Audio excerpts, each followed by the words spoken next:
We're live. 3, 2, 1. Are we live, Ayan? We're live. Assalamu alaikum. How are you? Alhamdulillah, how about you? I'm doing well. Assalamu alaikum wa rahmatullah, everybody. This is the Daily Dose, COVID Conversations with Care. I'm Abbas Barzagar, co-hosting today with Ayan Ajin from our communications department. So, Ayan, how's it been going with this Daily Dose? I know you've been putting in the grind. Yeah, we're just trying to bring the people content and keep them connected and informed during this time. I know we're all at home and we can't actually go out and see or like hear lectures and actually be there. So we're trying to bring it right to people's homes. Absolutely. And for those of you who haven't joined us before, the Daily Dose is broadcast every day, Monday through Friday at 3 p.m. And what we're trying to do is, as Ayan mentioned, provide a community space, a platform to make sure that we get all the voices in our community available to one another. It's ironic that in a time of quarantine, but quarantine with technology, there are more opportunities in many ways for us to actually connect with each other. And so the Daily Dose is one of those ways that CARE is trying to use its platform to bring people from local communities, connect them with people in other local communities, bring you relevant news, bring you relevant information, and inshallah get to know each other more about what we're doing all across this country. There are amazing stories taking place right now, a lot of hardship, a lot of fear, but there's also great moments of security and great moments of sort of shining examples of how our community can come together. So the Daily Dose every day, Monday through Friday, 3 p.m. And also, if you are interested, we also have a great library of past events. We've had some amazing speakers, haven't we, Ayan? You're muted, Ayan. Yeah, we've had some amazing speakers. We're trying to we're putting out clips of past speakers in case you might have missed it, and trying to like make sure there's access to all of it, because there's a lot, right? So we're trying to like filter out and send you guys the key information that we've gotten in the past month and a half. Yeah, absolutely. And so for those of you watching, we would ask that you not only share the news and subscribe and follow CARE's Facebook and social media feeds, but more importantly, be in touch with us. Let us know what kind of information you'd like to see on the show. There's been a lot of transition over the last 2 months. First, it was quarantine, then it was Ramadan quarantine. And now, as some states are starting to open up and some localities are starting to open up, and things are kind of moving towards getting back into some normal direction, we'd like to know what you'd like to hear about. What kind of topics concern you? What kind of stories do you think we should highlight? Are there things that you'd like to share? I'm down here in Georgia, and Atlanta, Georgia was one of the first places to open back up. And so things are starting to, kind of resume to some level of normality. Restaurants aren't really open yet. There's some sense of anxiety about, doing this or that. And so it's an interesting time for everybody. And we'd love to be able to hear what it's like for you in other places. So please share with us ideas, topics, and if you'd like to join us, we can do that as well. So Ayan, could you tell us a little bit about what's going on today and what kind of who are our guests today? Just to follow up, to share those ideas on Instagram. You can comment on our Instagram. We're always posting on our story the topic of the day, so just like respond back and tell us what else you want to see. And also, you're probably watching this on Facebook, so just write in the comments, put in ideas of future topics that you want to see and speakers. But today I'm really excited about the show today because we're talking to two young professionals who are, one, have amazing, they're doing great in their fields. But in addition to that, why we're bringing them to talk today is that they both, in this quarantine, they started a show. It's like a Jama'ah reflection show to give a space for voices in the Muslim community that are sometimes don't have a platform.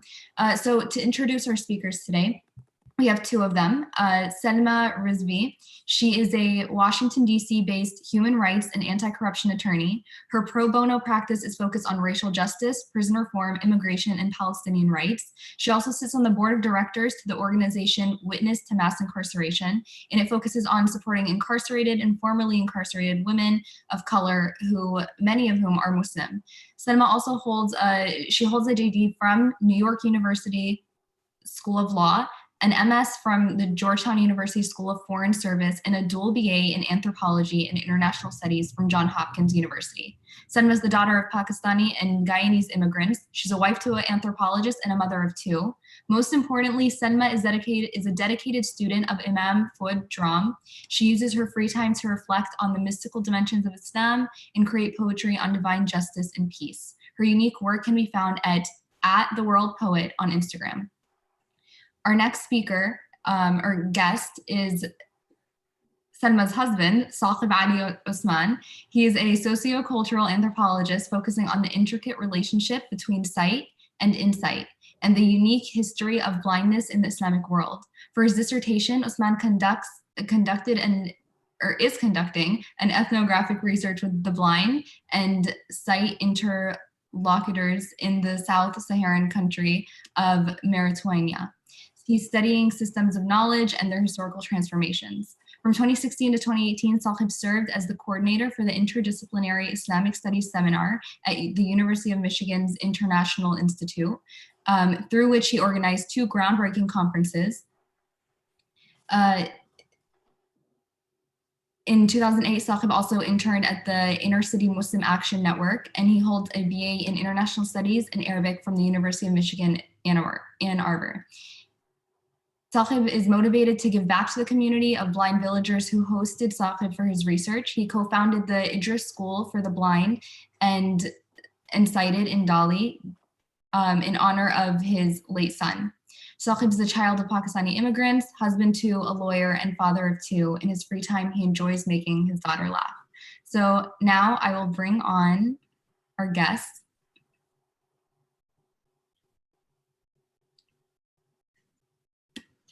Assalamu alaikum, Salmah and Saquib. How are you? Thank you both for joining us today. I know that although everybody's at home and people are kind of taking time off, it seems in some ways we're even busier than we normally are with Zoom meetings and functions. At least, now everybody unfortunately knows where you are and they can get a hold of you, and so it's hard to escape. So we thank you all for joining us today and sharing some time with us. We have a bit of time to discuss, and I wanted to make sure that we cover some ground, but most importantly, it'd be wonderful if you all could tell us a little bit about the kind of work that you do and really some of the sources of inspiration behind it. Sister Salmah, if you don't mind me calling everybody by their first name here. Salmah, I know that you work in human rights law, advocacy, civil rights law, and Ayan just listed some of the organizations and the work that you're familiar with, but more concretely, can you tell us what some of this work around legal advocacy looks like for racial equity, for prison reform? I mean, what are some concrete things that you do on a regular basis? We hear those terms, but how can people really understand what's happening? Yeah, definitely. There's so much that I can talk about in any of those fields of my pro bono work, whether it's immigration or racial justice or even gay rights, but I'll focus on prison reform because I think that's the one that concerns the Muslim American community in a really unique way. And so I worked on a landmark reform case called Nunez versus the City of New York. This case was responsible for transforming Rikers Island, or it was supposed to. It was one of the largest class action prison reform cases in US history. And what that looked like, the kind of work we did as an attorney, because that case didn't go to trial, we actually settled. And with the settlement, the New York State Department of Corrections, as well as the New York mayor at that time, Mayor Bloomberg, had said that we will implement a consent decree. And so as an attorney, I was responsible for creating the consent decree that implemented measures to curb a correction officer violence against inmates. So what this looked like was court mandated rules and regulations that required body cameras on correction officers within Rikers Islands, cameras around the building, no solitary confinement for juveniles or anyone under the age of 18. And so this is a 60-page comprehensive decree that was signed off by Judge Swain of the Southern District of New York. And so that's just an example of the kind of things you do as an attorney. You find clients who have been adversely impacted and you bring civil rights suits on behalf of these clients under a section called US Code section called 1983, these claims. And so, you know, if a case doesn't go to trial, you will often settle and find a way to try to make your clients whole again, whether that's through compensation or future, excuse me, sorry about that. You're good, you're good. Well, that's an interesting piece. So just want to clarify for audience members there, is that in a normal trial, let's say you don't go to court, you don't go to actual trial and you reach a settlement, normally there's some kind of cash exchange. And there's a settlement in that way. Like you said, try to make your client whole again. But in the kind of work that you're doing, the reform or the settlement includes, from my understanding, it may include some kind of cash payment, but more importantly, this consent decree, which is changing the policies of the prison itself. Exactly. That's part of the settlement, mashallah. So you're really forward looking and changing things, you know, kind of systematically. That's really amazing. I think a lot of people miss that point, that advocacy, legal work isn't just about that one client, you know, you're trying to shoot for policy change. Yeah, of course. So these specific cases are called impact litigation cases that have a wide effect on, and that's the kind of law that I'm most interested in. Those cases that are of a high level. I specialize in appellate law. So once a case has maybe gone through a district court, then it goes to an appellate court and then the Supreme Court. That's the kind of arguing I'm interested in ensuring that there are widespread legal reforms that don't just impact one person, but that can help our whole community, inshallah. No, mashallah, thank you so much. And I hope to talk to you more about it. Also, you should be in touch with our legal counsel at some point. Lina Masri and Gadir Abbas.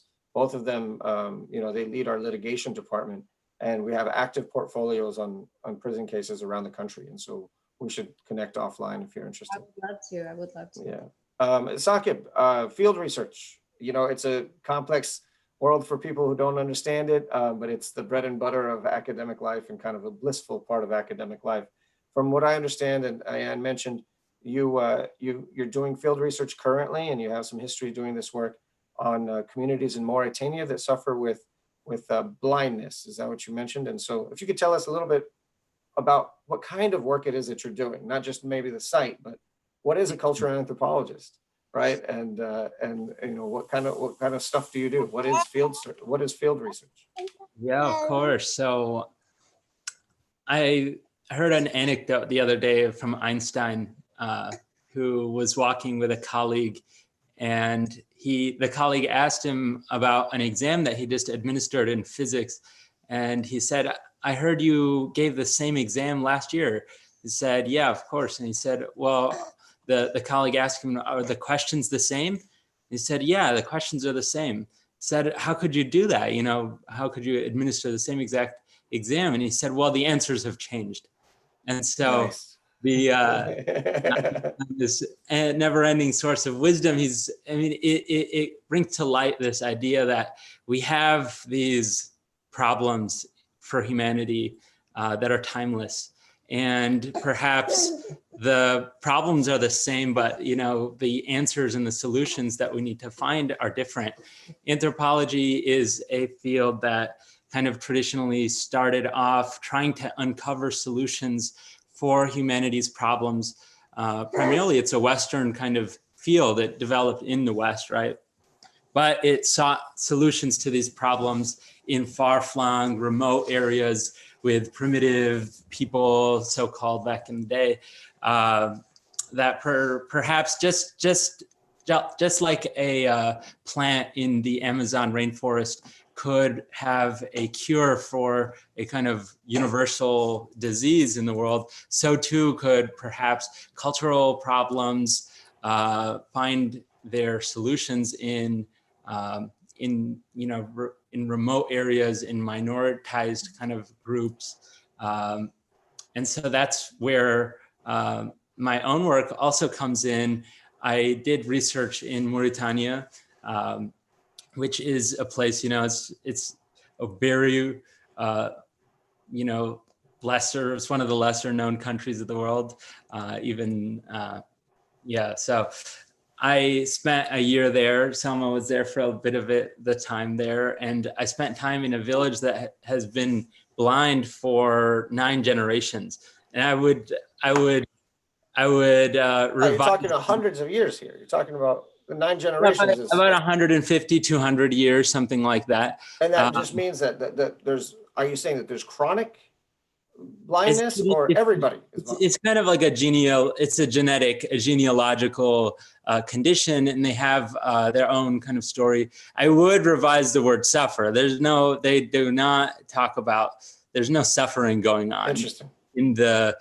At least from the blindness, there's poverty and other issues that are general in the area, but they have a story of how they got this blindness with a sheikh who had come, a Sufi sheikh who had taken their blindness away and replaced it with an inner sight. So in Arabic, we have basar, this external vision, and it was replaced with a basira. And so they have miraculous capacities that are actually quite essential to saints, that we have to recognize that it's about social benefit, right? So the saint that I spent time with, he has the capacity to see water under the earth. So he is employed, he's found over 1,000 wells in the region. He's hired, right, to come out and look and say, and so he can determine, he walks around and he says, okay, if you dig here, 80 meters down, you'll find water with this type of salinity, or over there, and lo and behold, it happens all the time. And so just kind of like a reminder that the saints, when we talk about miracles, and we don't always have to think about flying in the air. It's a lot about miraculously helping society. And so I chose to study this place to find new ways of seeing the world, right? So that's phenomenal. That's phenomenal. I can't wait to read it. Saquib, you said everyone in this community is, or is it just an overwhelming amount? It's it's genetic. It was just kind of found right now. It's a dominant allele. So in this family, from that kind of genealogy, about like half or a little more than half of any one person's children will be blind. And so overwhelmingly blind. And you said they were shuyukh. You said a lot of them had memorized the Quran. Yeah, of course. Yeah, a lot of them have memorized the Quran, or large portions of the Quran. The founder of the village. So the Mauritania used to be a Bedouin country. Not only, maybe 40, 50 years ago, the whole country was a Bedouin kind of pastoralist country. And so the village was established by the sheikh. His name is Muhammad Mahmoud. He's about 80 years old. And he is just a master of Islamic sciences. But he's very humble, very low key. He knows, for example, the sciences of astronomy. So we would be sitting in the morning and he'd be pointing in the air to where the stars should be. And that's exactly where the stars are. And he can't, and then meanwhile, he can't find his shoes to put on to go out. Wow, that's amazing. That's absolutely amazing.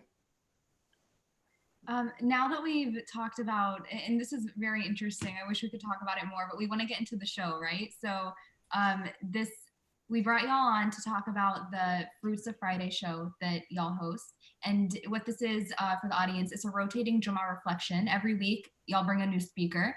And it's different than the usual structures of accessibility, right? So you started this platform so you could empower marginalized people to share their unique perspectives on scripture, spirituality, history, social affairs, and cultural critique. So can you tell us a little bit, we wanted to get into your background a little so we could understand where the show was coming from, right? Like a little bit about the people who started the show. So can you tell us about your motivation behind it and just a little more about the show and guests? Yeah, so we started the show before Ramadan. It actually started with us giving Jummah in our own home, right? Because of COVID. And we felt like we were missing out on this kind of weekly power up that we get from Jummah. And so I gave the first one. The second one was, Salmah's turn, and my mom and her mom wanted to watch as well. And so I put it on Zoom, and it just kind of grew very organically out of this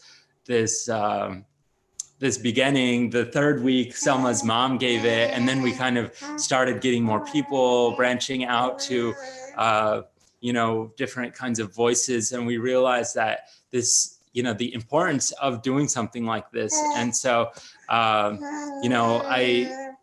was kind of noting that with social distancing, whenever we talk about distancing in a closed system, if two things become distant, then two other things become closer together.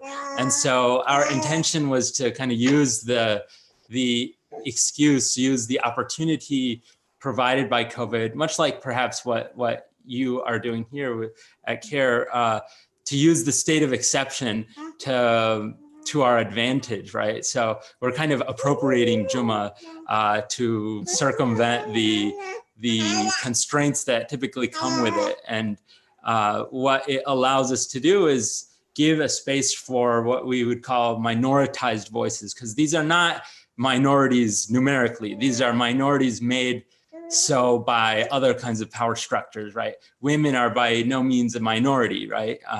But their voices are that's important. Sorry to interrupt. I just want to make sure that readers catch that. Minoritized means that you are being made a minority. You are being made marginal. It's not a natural condition or a demographic thing. Is that what you mean?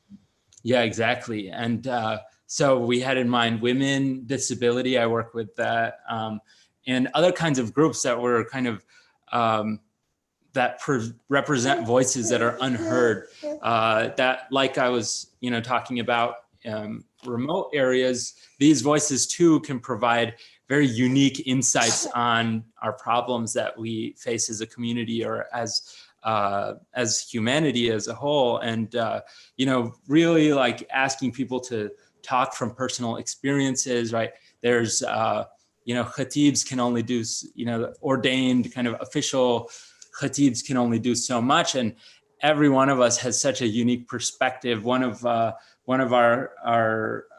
khatibs was very interested in the environment. She's always been interested in environmentalism, conservation efforts. She's always the one kind of telling us to beware of our activities and our carbon footprint. And so she gave a really wonderful talk on that. Another and now that talk that she gave, there was a call for papers on environmental justice in Islam, and we said, you need to turn your talk into a paper.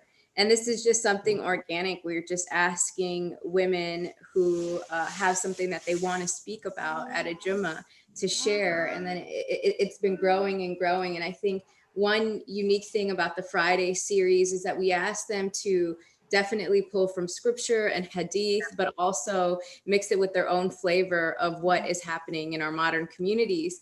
And we ask them to always end with dua. And so the reason this is unique from, say, another sister's halaqah or something on a different day is because it is marketed as a Jummah khutbah that is made an exception because of COVID.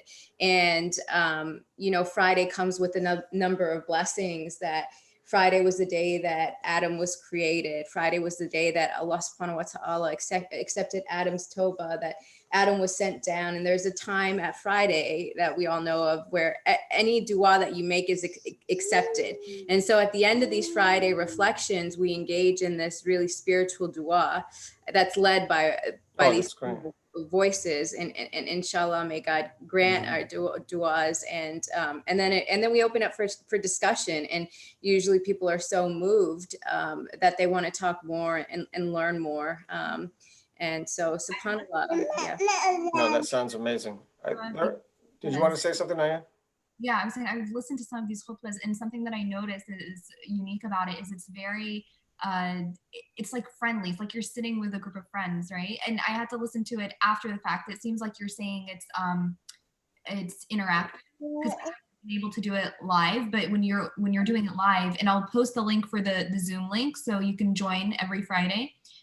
When you do it live, it's people can interact with the speaker. Yes. We give a space for like monologue at first, and then, you know, it's up to the speaker how they've kind of constructed what they want to talk about. Some want a more structured discussion. They have discussion prompts and they ask people to share. Others, you know, will just go to question and answer, reflections.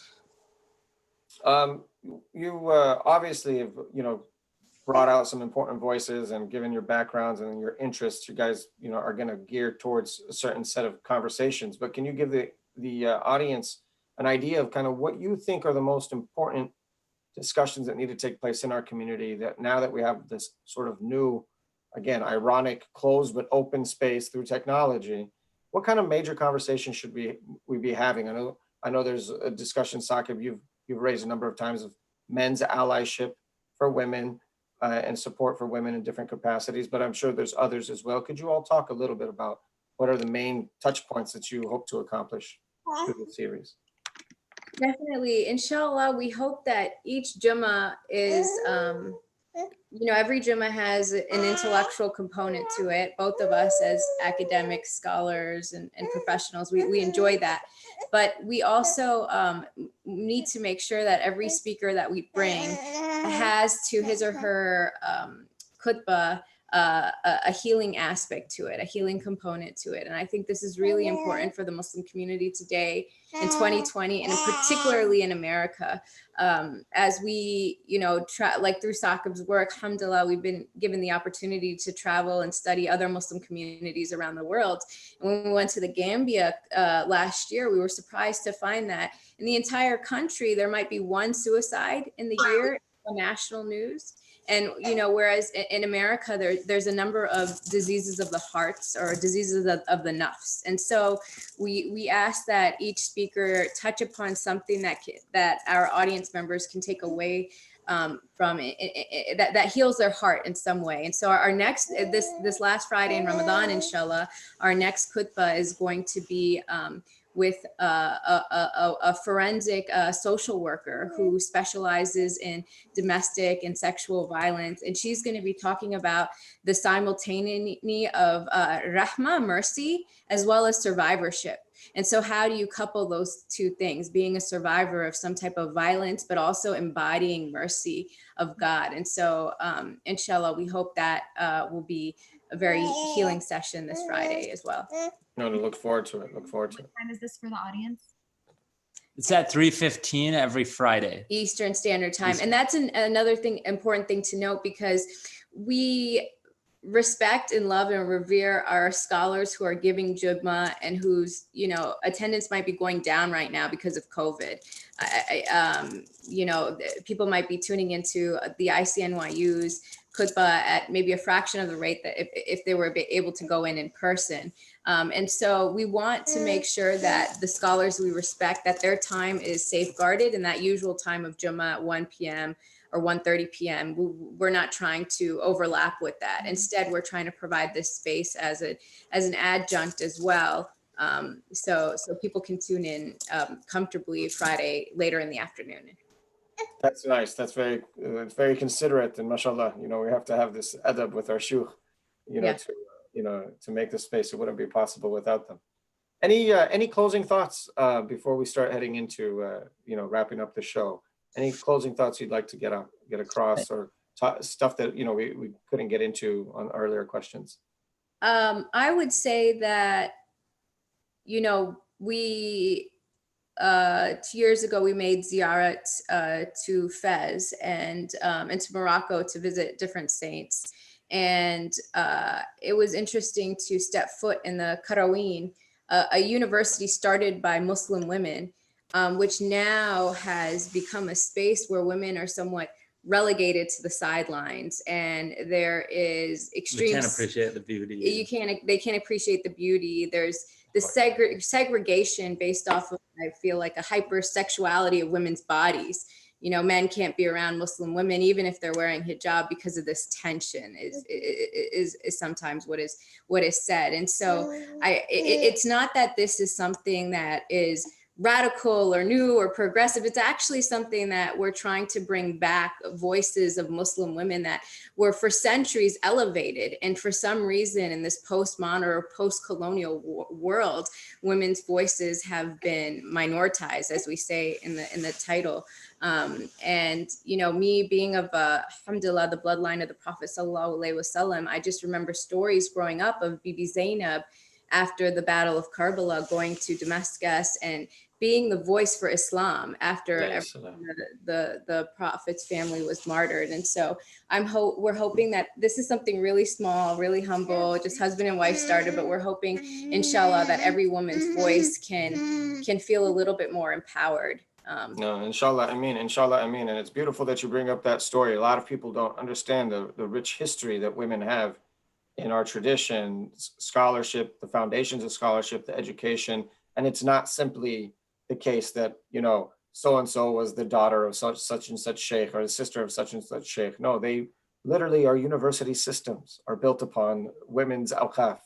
And so, you know, it's great that you bring that up. It also touches a piece of my own heart, because in 2012, I did a small trip to Morocco with my sheikh, and we visited his shiur.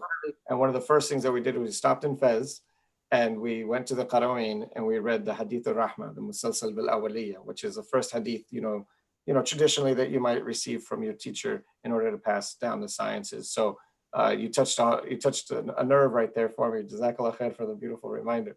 So wanted to say anything? I wanted to add that, like echoing the idea that it's not radical, I think one of the things that we could take away is that there's nothing actually preventing masjids from allowing women khatibs, just like a lot of Jummahs, a lot of madahib, a lot of schools of thought require the Jummah to be in Arabic. And so the way that we've kind of circumvented that in America is by giving an English talk, and then it's the official ritualized Jummah.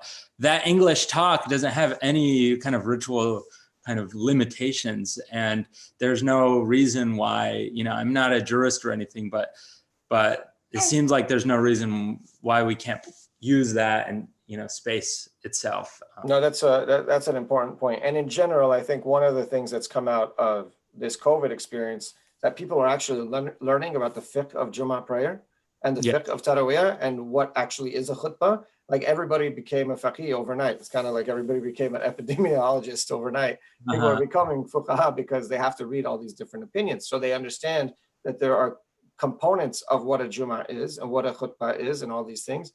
And they're also learning, alhamdulillah, for a lot of people, they haven't been introduced to this, you know, but alhamdulillah, they realize the great degree of rahmah that exists in our usul of fiqh anyway. That fiqh and our deen is easy, that it's supposed to be for our benefit, that it's supposed to help us. And so understanding the flexibility and all of that, inshallah, will create the kind of intellectual space and tolerance and openness for us to revive some of the practices that we need to enrich our ummah, inshallah. Ameen, ameen. And not just women, there's all sorts of minoritized voices here that we're talking about. We were reading Qurtubi's. These pre-modern texts show a vast diversity of opinion. They'll quote 8 different opinions and then choose a single one, right? Like, and some of them seem so radical, you know, that the Quran, some people said it starts with Surah Nisa, right? We never heard like that, you know, and then you might choose like, but I think Baqarah is where, you know, Fatiha, Baqarah, that's how it begins. But it's the kind of vast like acceptance of, you know, differences of opinion down to such kind of fundamental parts of our religion that, you know, can remain, yet still retain, No, thank you. No, thank you for that. And whenever you have room for a Hispanic Iranian voice, let me know, because we've been totally minoritized. Okay, Hispanic Iranians totally wiped off the planet over here. Yes, please join us. Yeah, we'd love to have you. Sister Ayan, do you want to knock him out with the last question?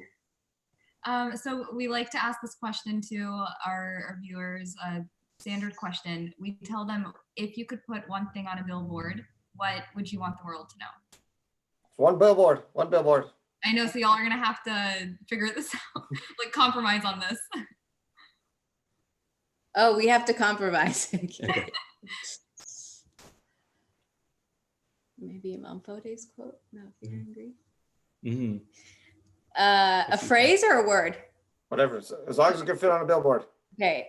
A meme. I would like to quote Imam Fode Drame, one of our sheikhs, who says, if you can rid your heart of fear and grief, fear being forward-looking, grief being backward-looking, you can attain walaya, sainthood. MashaAllah. MashaAllah. That's great.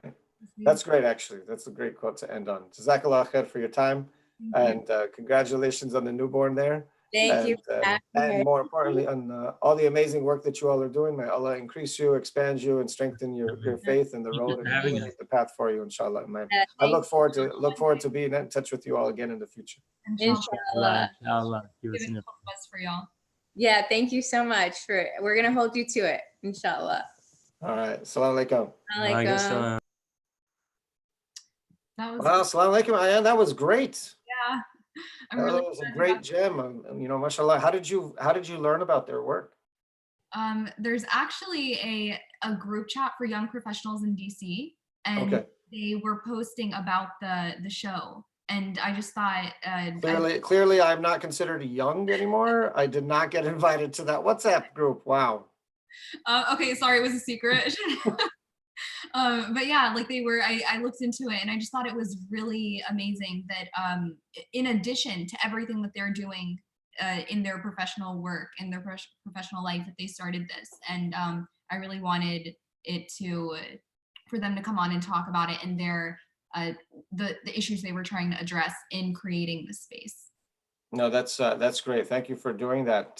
So to our viewers, do you have a lineup, Ayan? What's tomorrow's show about? Tomorrow we have, he's coming in his personal capacity, but this is an employee, he has experience with the CDC, so he's coming to talk to us about this, everything that's reopening, and we'll be putting out a graphic for that tonight. So on our Instagram page and the Facebook event, keep a lookout. Okay, so a health expert from the CDC, but not with the CDC, personal capacity only, but the knowledge is good. So it's kind of like getting it's like that brandless brand, you know what I mean? So it's like, it's just as good as the brand name without the brand. Okay, so Jazakallah khair for all your hard work, Ayan, on this. And to our viewers, thank you very much for joining us. You've been a great support throughout these times. We wouldn't be able to do this work without you. Please continue to spread the word and be in touch with us, and let us know what kind of topics and issues you'd like us to explore. This platform is yours. So Jazakallah khair for everything. Assalamu alaikum. We'll see you tomorrow, inshallah.